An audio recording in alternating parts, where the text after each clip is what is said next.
Ba, ez da oso ezagune parapente mundutik kanpo hemen behintzet, Europan nintzen gehiago dauken lasterketa da, Red Bullek saltzen do munduko abentura lasterketa igorrena bezala. 3 disiplinan hasten ditulako, hasten ditu bai trail running esaten zaion mendiko korrikaldie, bai alpinismoa eta baita mendiko parapenteare. 1300 kilometro die, alpek zeharkatzen, oinez, mendin eta egaz. Helburue parte hartzailea sari bezala hartzen dugu, baina, bueno, helburu bat izan behar da, hor kompetitibo izan behar nahi baldin badeu. Munduko eliten kontra lehiago behar dugu, orduan nire ustez absurdua litzeken, norbait irazten saiatzean.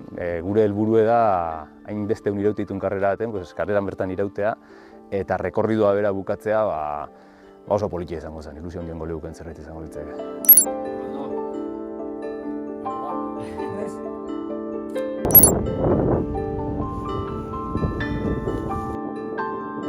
Protagonismo handina ematen zaio pilotoi, baina egia esan lantalde oso potente bada batzen.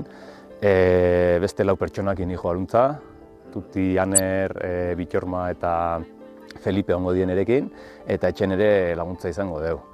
Eta proiektu honek atzetik bultzada handie dauke baita. Eta oso eskertuta nau, azken finen azteko zehamako herriei, erabat guztidie proiektukin hasieratik, Korrilako korribili San Silvestretan kamiseta saltzen, herrian dauke kamisetan bat, eta gero baita Euskal Selekzioa, gaur aurkeztuko Euskal Selekzioa eta Eusko Jaurlaritzare proiektu babestera animau die, berria ere bai, ilusio die berrian babesleitza izateare politia izan da.